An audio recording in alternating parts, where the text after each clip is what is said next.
Ostravou vede plno cestiček. Chodil jsem tam za svou milou, provázel nás měsíček. Hvězdičky nám plály nad hlavou, ohně zářily nad Ostravou. Pojď, má milá, pojď ke mně blíž, naše haldy hořet uvidí. So let's just read the scene, and we don't need to do any Czech accent. Just read it for, you know, our knowledge and for trying it out and see what it is. Thanks. A delegation. They come to stare at us as though this were a zoo. Wait, isn't that Peroika? The journalist and the writer? Yeah, that's Ferdinand. You were friends. Indeed. Call out to him. Why? Why didn't he do anything? He didn't see me. I think he did see you. If he'd seen me, he'd help me. Look, none of us want to touch, none of them want to touch us. It's as though we had leprosy, or as though we carried the plague. For goodness sake, don't be so dramatic. Plague, death, and damnation! He just didn't see me, that's all. You should have called him. He would have intervened for you. I don't need anyone to intervene for me. My conscience is clear. I'll get out of here for myself. Once the worst hysteria is over, then home sweet home and back to filming. Embrace. What about when they put us on trial? For what? For filming one German film not political and really bad at that? For collaboration, for example. So, a question. When Adina says she helped the resistance, the parachutists, how much does Adina know about the resistance and the whole story, and how much do the rest know? How much does Julka know?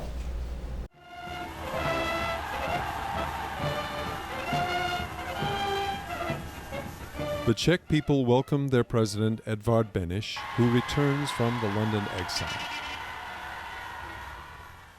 We were, to a large extent, the bearer, the symbol and the victim of this terrible war. The war began in Prague, and it ended in Prague. Czechs and Slovaks rise again.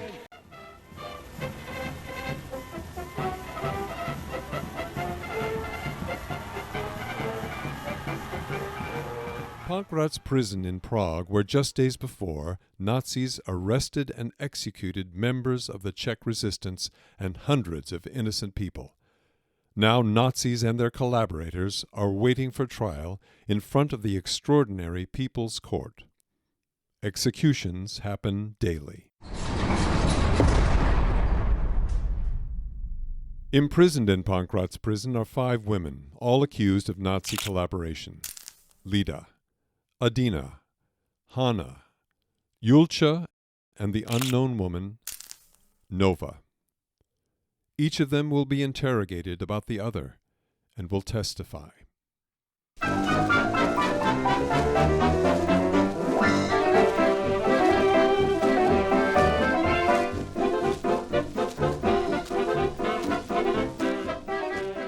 Who is Lida Barova? Lida Barova was a famous Czech actress who made it big in Berlin in the late 1930s. She's unfortunately best known for her love affair with Goebbels. She was actually a really talented actress. I think she left Czechoslovakia, Prague, in 1936 at the age of 21 to go to Berlin, and she almost immediately was famous. She fell in love with Gustav Fröhlich, who was a fellow actor, very handsome man, and he was married, and he had sent his family overseas, and then they fell in love and had a house together. Why is she in prison? Well, Lida Barova slept with Goebbels. And Joseph Goebbels, the propaganda minister. Joseph Goebbels, who was obsessed with her. He loved me. He loved me so much. He rang me, sent me presents, flowers, messages. I had to. He found me wherever I was. We wanted to run away together. He said he had found an island in the Pacific, Mauritius, and that we would live like Adam and Eve. Only Magda kept interfering. She gave birth like a conveyor belt. Either she was giving birth, drunk, or in a sanatorium. The hysterical type. In public, we were nice to each other. But then she went to complain to the Fjord. Josef decided he wasn't going to give me up. Not even Hitler could force him. The story goes that Hitler told Goebbels that he could not see her ever again. So he ended it. He ended it. And then what happened to her? She basically went from being the most sought after actress in Germany to being ostracized and basically blacklisted. And I think one of her later movies, I can't remember what it's called, from Prussia something, was never released. So she leaves Berlin and then she leads this kind of peripatetic life. She goes back to Czechoslovakia, then she ends up in Italy. Why would she go to Italy? Because they welcomed her with open arms. It's pretty remarkable that she went from just being this kind of little, Prague girl to an international movie star, learning French, Italian, Spanish, German. Wow. And she, kind of was everywhere until she eventually went back to Germany, and it's really a little bit unclear as to why. And she was captured by the Allies and then sent to Pankrác prison, which is where this play takes place. What drew you to this play? A lot. The historical context, the fact that this plays in Prague after 1945. To me, as a German, of course, that has a lot of aspects are in the play that appeal to me as a German. The whole area, the Sudetenland, the Bohemia, and all that. I have a family history there, so my mom is from that area.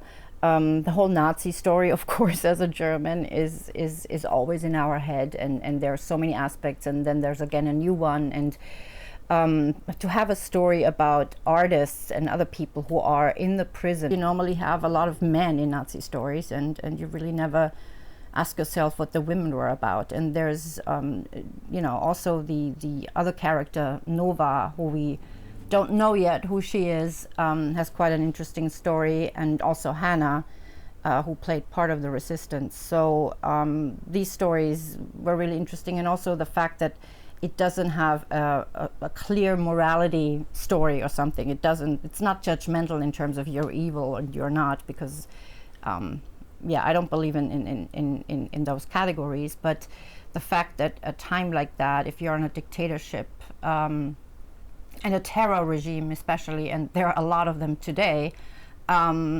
you cannot just be innocent. You cannot keep your innocence. You have to make some compromises. And it's not just the one person who is evil or the other person who is not. It's really, what price do you pay? Who do you want to save? What do you do if you don't have work? You're playing Adina Madlova. Can you tell me a little bit about her? Adina is, or was, one of those famous Czech actresses at the time.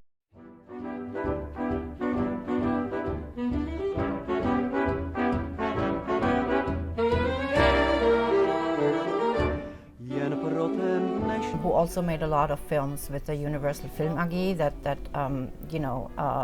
the Nazis basically were in control of.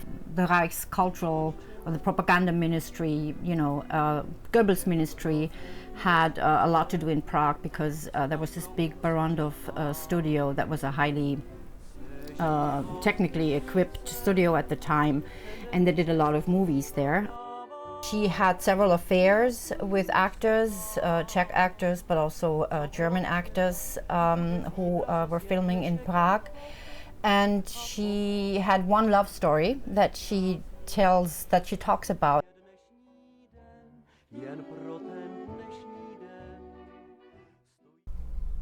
He was the only one I really loved. Without calculating, without looking for benefits. I even became a sworn communist for his sake.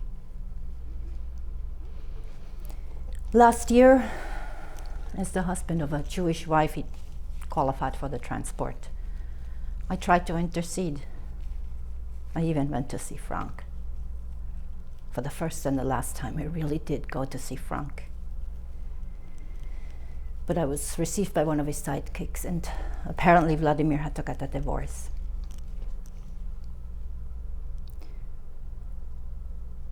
He was interned in Klattendorf concentration camp. I sent him packages. Through his brother, he had contacts. One day, his brother brought me a letter. No name on the envelope. Beautiful words. When the war is over, we'll go to Austria, where we were for our honeymoon. He was writing to his wife. It wasn't a formal relationship.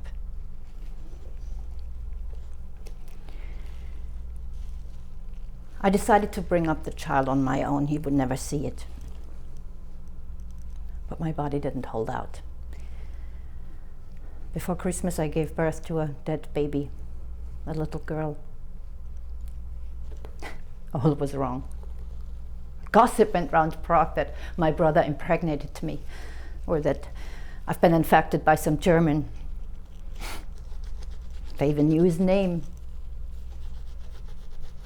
All was wrong. That was the beginning of one great, big party. Mainly not to come down, not to wake up. Over and over again.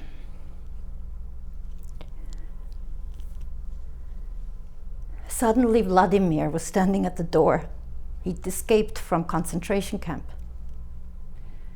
I hid him and arranged for Dr. Prosaska to bring him to Buklova Hospital, to the infectious unit. He spent the entire war there. Now he's back with his wife.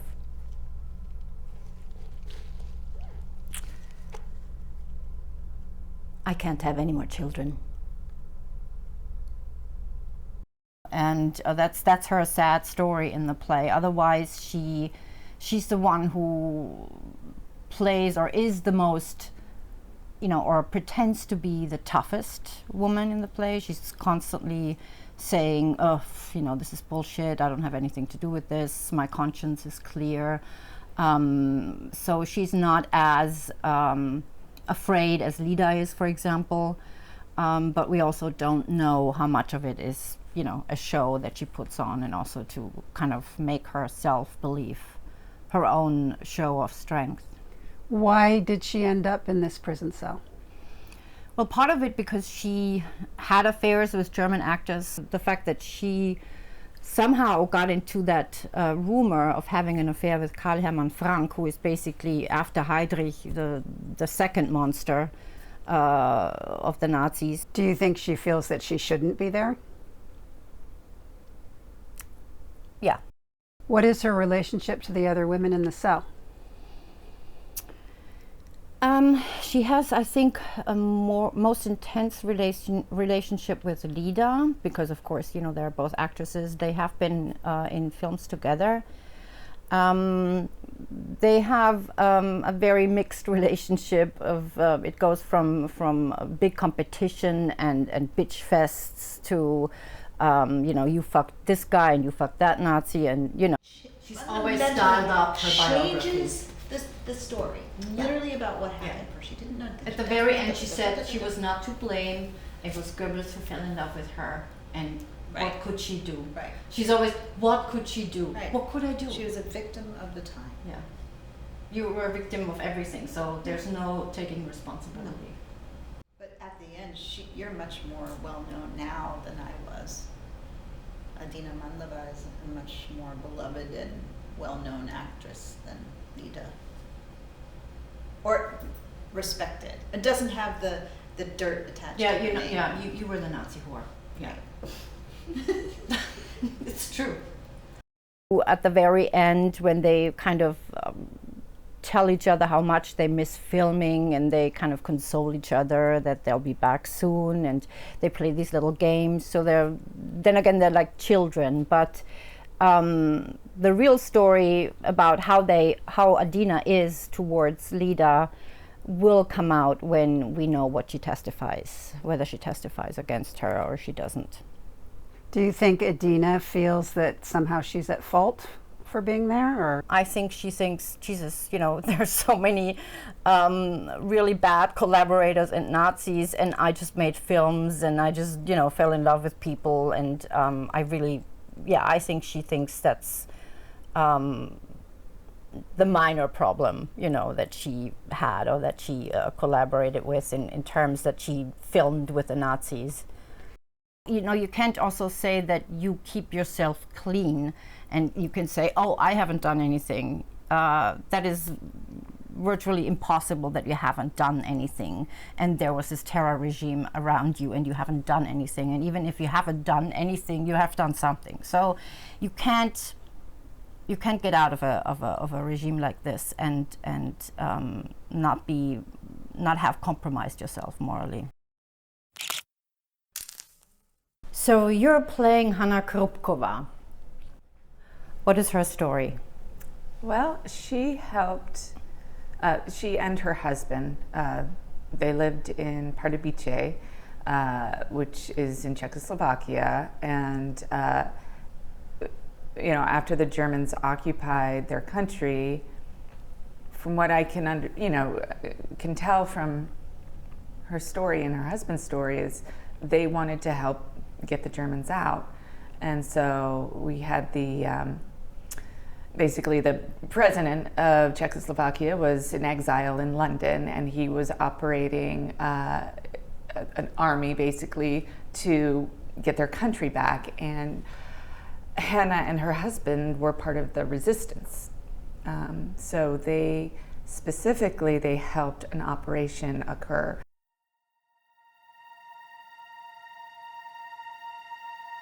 Parachutists came down into the countryside in Czechoslovakia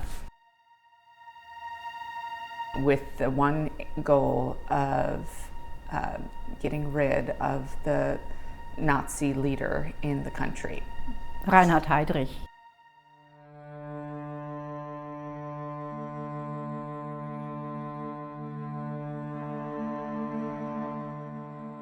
Part of the operation, they had to be able to radio back to London to let them know what was going on. And so that required box radio, and she was one of the people helping to relocate that box. They had to keep it on the move. This thing was successful. They assassinated Heydrich.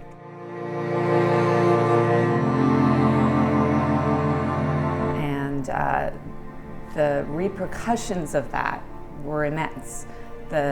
Hitler wanted to kill 10,000 Czechs in revenge for that murder, for that assassination. And so they definitely wanted to find the parachutists and anyone who was helping them. Among the group helping the parachutists was a young man who did decide to inform on everyone else. That's how they got caught. That's how they got caught. His name was Churda. Heydrich was assassinated. In revenge, they wiped out a whole town.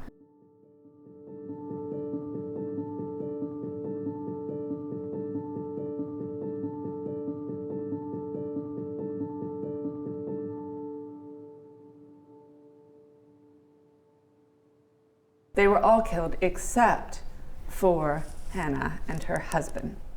Karl Hermann Frank confirmed my testimony. You hear me? The interrogator and 9 other people heard him. I didn't inform on anyone. It was Churda. Churda informed on all his contacts. But why is Hannah then in prison if she helped the parachutists and the resistance? Well, so there's suspicion that she possibly gave up the parachutists. That she. Oh, we're that all she was one here of the because traitors. we're So under she was with suspicion. Churda. But at that point, you don't know that everybody else is dead, right? At this point? Yeah.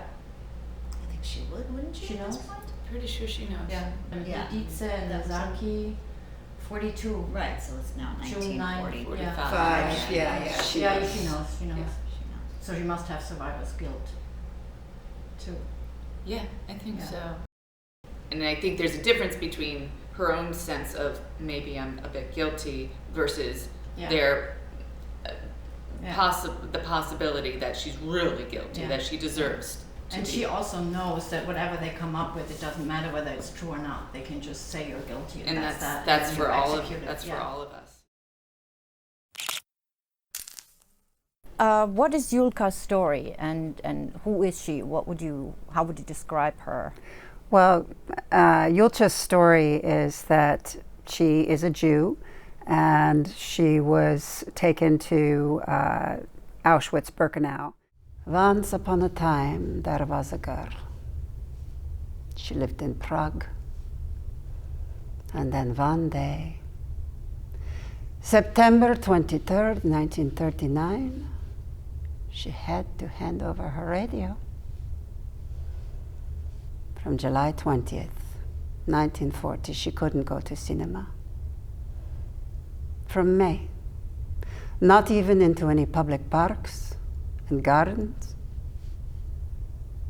From January 7th, 1941, she wasn't allowed to have a telephone at home. From January 11th, she wasn't allowed to drive a motor car. From July 21st, she couldn't enter any woods or forests. From August 29, she couldn't buy fruit, jam, cheese, sweets, legumes, fish, poultry, or game.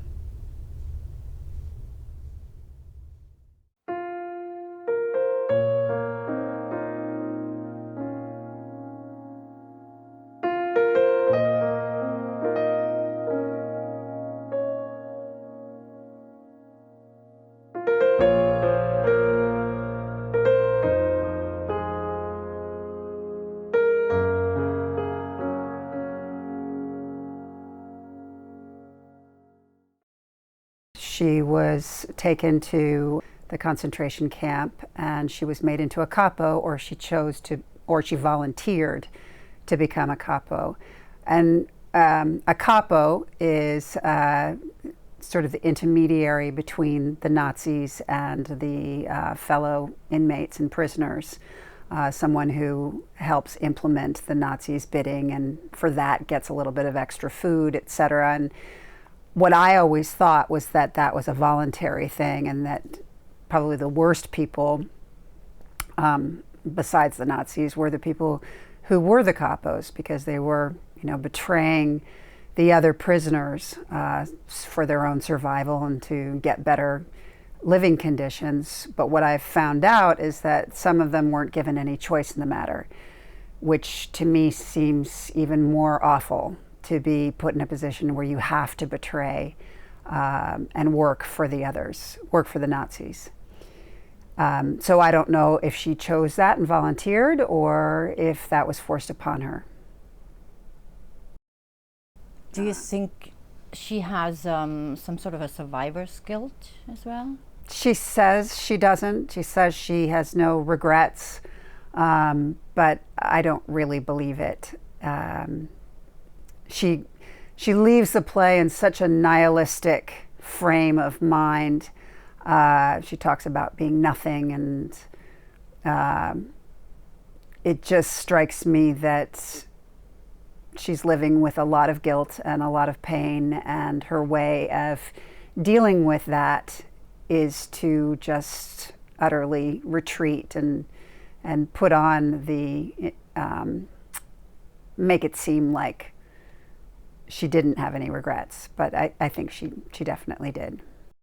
What's interesting too about her is she very much sort of keeps quiet, and as an observer she goads the other people, but when asked direct questions about herself, she finds ways of diverting the conversation, and it makes you wonder, what is she hiding? Is she hiding? Why is she there? What is she really about? I think what she wants is to survive this. But then to what end? Just survival for survival's sake? Does she want something more? She pretends that she doesn't. And is that what all of her motivation was about from the get-go? Just surviving the concentration camp, surviving this prison cell, doing whatever it takes. And what is that, whatever it takes? Is there a limit to that? So I play Karola Blaszek-Frank, and she is the wife of one of the top Nazis called Hermann Frank, who was not a good person, let's just say that. he was, you know, responsible for a lot of deaths and destruction. So I play his wife, who is or was in the Nazi party. She was actually a party member, but there are no records of her participating in anything. She was also a doctor, and she grew up in a very wealthy family. She's coming from money, and then immediately when they got married, of course, this man, not just, he's pure evil, but he's not really handsome. So, and he has a glass eye. So God knows why a beautiful woman like that would marry a person like that. So maybe I guess it's power. It was said about her that she was always very elegant and very decent. She was a physician. She was a doctor at one of the main hospital, a general hospital in Prague, which, if you think about that, it's not a luxurious clinic or anything. She was actually helping real everyday people. Why does she end up in Pankrác prison? Because who she is. I mean, she was a wife of a top Nazi, and of course she was German. So, and you know, at that time, I believe, not only if you had anything to do with German people, not only Nazis, German people in general, you could be just ending up in prison just because of that. Why doesn't she speak for so long in the play? So I have a couple of theories on that, and I think the main thing is because she just doesn't know. She's afraid. She basically kind of goes into the prison cell, and she knows people. She knows that she might be recognized by any of these people because she was such a permanent figure. Everybody knew her or of her, and I think it's definitely a defense mechanism at the very beginning, because she's just trying to take the temperature of the room or what's happening. You just don't know. And also I think there's power in silence, because if you're being quiet to someone, the other person reveals more about themselves. And what makes her talk, finally? Well, she learns that her husband is in the same prison. Consciousness is lost immediately. After a minute and a half, their heart stops for a moment for the first time. From that on, the pulse is irregular and weak. Muscle spasms begin to appear, mainly in the lower extremities. After 2 minutes, they stop. Irregularity of the heart increases. After another 4-minute mark, irreversible changes occur in the brain, leading to death. Sometimes, however, it can all last longer, as much as 15 minutes. If the hangman likes you, he ties the noose so that your neck is broken the moment you fall. I love my husband. So I don't, those are the little things that I have to work out in me, that how would I take that he's a mass murderer? Does she feel guilty? I don't think so. Did she know what her husband was doing at the time? I think she did. Now, like how much? I don't know if you know like the real truth about him. As a decent person she was, I don't know if you could stay with him. Because, you know, she didn't have to. She had money. She was not really relying on anything. Now there are some different rumors that she was a spy. And then of course I did research and people were like, no, it's probably a made up story, people trying to endow her with different characteristics that she didn't do. But that, you know, that could have made sense if she's a spy and she's just staying in the marriage because of information. But then would you have 3 kids with a person? And so she's obviously accused of being a collaborator. And does she see herself as that, and what's her own opinion of the story? You know, Lida is like an onion that you keep unpeeling and there's never any center, so it just depends on the day and how she's feeling and who's interviewing her. But I think deep down she realizes what she did. Mm-hmm. I also think she was young. But you must have gotten some bad feelings, you know, from the other Czech actors and actresses, because they knew you were, you know, up in the high society with Goebbels and the Nazi leadership. I mean, they must have hated you, and you must have gotten that from them. And then you also, when you were thrown out by the Gestapo from Germany. Oh yeah. So you knew there was something going on. Yeah. I just think that you don't want to believe it, and that's fair, you know, I mean. But that's my own survival instinct. Exactly. And my sister has already committed suicide by this point. Like, it's obviously she's dealing with lots of different, But she just, you know, she says that, you know, I'm not guilty, I just fell in love. I mean, that's, how could I be guilty? He really wasn't so ugly, up close, or bad. He only joined the Nazi party because he needed a place to stay warm. He had a difficult childhood and a magical voice. Any girl would have fallen in love with him.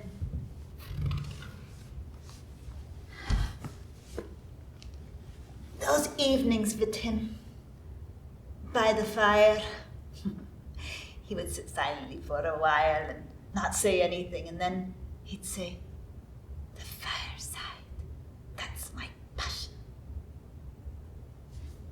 He really wasn't so bad.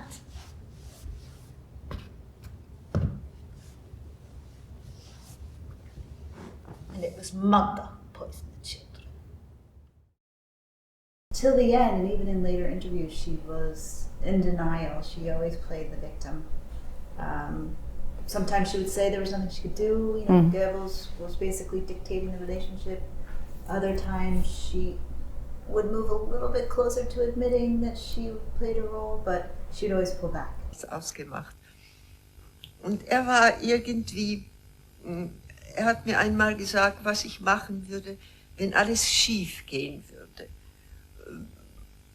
Ich habe nichts verstanden. Das war im Jahre 37. Da habe ich gesagt, was sollte denn schiefgehen? Ich weiß es nicht. Und er sagte, na ja, also was würdest du machen, wenn wir auseinandergehen? Würdest du auf mich warten? Da habe ich gesagt, ja, ich nehme an. Und dann sagte er, spiel mir mal vor, ob du mich da oben erkennst. Und da musste ich weggehen und musste ihm entgegenkommen und habe ihm vorgespielt, ob ich ihn erkenne. And what's the relation to the other inmates, to the other women, like Adina, who is an actress herself? Adina and Lida were very competitive. Obviously, they both think they were better than the other, and I don't think there's any love lost. I think in prison, maybe there's this perverse camaraderie because they really can't identify with the others who are in prison with them, but they certainly fight like cats and dogs. And then they have to testify. And then they testify. Adina Manlova's affair with studio film director Willy Sonal began around 1941. She was very serious about him and was trying to get him to marry her. A year later, he helped her to get into film in Berlin. It was at that time she mixed with leading representatives of the Ministry of Propaganda. During her stay, she also met with the Minister of Propaganda, Josef Goebbels, in private company. It seems she got on very well with Josef Goebbels on that occasion. At the time, she was having an affair with Karl Anton, and she still got on well with Josef Goebbels. And what does Adina do? Same. Adina just is like, she rats her out completely. Barova. I know from Lida Barova that she had intimate relations with Josef Goebbels, and from all the indications that she was working for some intelligence organization. She also had an affair with Horst Böhme, Chief of Security Services. And I know from Bohumil Perlik, the director of Urania Theatre, that she was responsible for his imprisonment. He was arrested in a restaurant next to the theatre in Prague. But, you have to feel for Lida. I mean, at that time, you have to remember there's no 24/7 news, and she went as a young girl, a very young, Czech actress who really didn't have any exposure to politics. And, but as an actor, I understand her. It's like she just had this dream of being famous, and she was. And when you're young, you're like, it's like the modern day casting couch, Goebbels was the director, and she slept with him to get the role. So you don't think she ever loved him? I don't know if Lida ever loved anyone. Part of her story is that she actually slept with the Nazi interrogator, and that is how she saved herself as well as her husband from being killed. Her husband was sent to a concentration camp, and she was sent to prison instead of being killed. So fast forward, the war is over. She's out of that prison. Her husband's on his way out of the concentration camp because the Nazis are no longer in power. And she is now being looked at by the Czech authorities, and they're wondering, how is it that you were not killed when everybody else was killed in retaliation for the murder of Heydrich? You were a part of it. What happened? Just another thing about her is she was quite young as well. During this time, she had just, gotten married and starting off a life. And, you look at people's motivations for making the choices that they made, and you got to wonder, like, you're a young woman and you helped your country to this certain end. They got that guy Heydrich assassinated, but do you really want to give up your life now? You might have a chance to save it and your husband's by sleeping with this guy. Mm-hmm. He's a Nazi, but sleep with him. Mm-hmm. Do it. He's going to help you. Yeah. And so I really feel very... And she says, even in there, she says it's a way of survival. It's a way of survival. I was interrogated immediately that first evening in Gestapo headquarters by the criminal counselor Wilhelm Schulze. He let me have food and cigarettes. We had intercourse. It wasn't rape, it simply happened. Then he let me lie on the sofa and interrogated Václav in the next room. He left the door ajar, maybe on purpose. I could hear what Václav was saying. Then I could testify the same. He promised to intercede.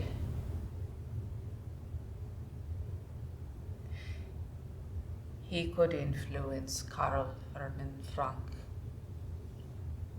Promised to intercede for me and for Václav.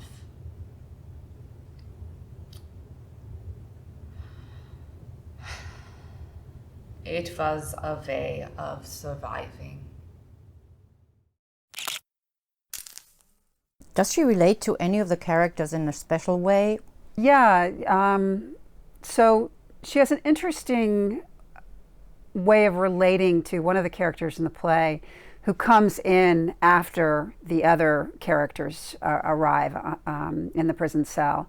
And this is the character of Nova, who we find out later on who she actually is. But she's almost maternal. The Dutch deliver cocoa, chocolate, condensed milk, butter, cheeses, oats. The Greeks export figs, olives, currants, almonds, cheeses, lemons, and protective towards her, which is interesting. And then the question is why? Is that behavior in good faith, or is there something more going on? And that's kind of the question about her in general. She seems to know much more than anybody else about everybody else. She's there at the very start of the play. What really is her story? Is she a plant? How does she know so much about everybody? And she really presses all the other characters in the play to get them to talk. We've talked some about her being a bit of a truth teller and a witness to history, and forcing the history to be verbalized. What these women want to tell of their stories and what she forces them to tell of their stories. Does that make her some sort of a moral center or moral authority of the play? I don't think so. I mean, one of the things I really like about this play is the ambiguity within it. That, you know, it's not good versus evil. It's this spectrum of innocence to guilt. And we all of the characters all sort of fall somewhere in the middle. And it's kind of hard to pick apart fault and blame and guilt. If it was me who collaborated, then they'll have to sentence half around the film studio. Where are you going to put everyone? After them, all the shoemakers, the bakers, and the whores. The whores work for the Germans too. You can kiss my ass with that sort of justice. These words. Mama said when she came to see me that they are getting ready for some kind of trials. Trials that sentence you in 3 days. No proof, witnesses are enough. They can sentence you to death in 3 days. Bullshit. And if they do, you appeal. Artists are always the first to be persecuted. After the Jews. You see, a Jewish artist is guaranteed. So you relax. Look, they shot Jan Svitek, the director. The scriptwriter Felix de la Camera was hanged from a lamppost and set on fire. Whorehouse of a revolution.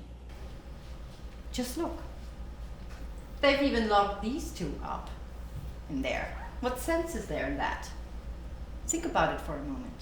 Why should they bother with actors when they've got a nice dish of Nazis to feed on? They'd have to have a screw loose. We'll be going home in a couple of days or weeks. You're acting like it's the first time you've been hated. Aren't you afraid? No. She helped the resistance. The parachutists. What's she got to be afraid of? It's a misunderstanding. Once they call me for interrogation, or once Václav gets back from the concentration camp, everything will be explained. He'll tell them how it was. I just have to wait till he gets back. And you?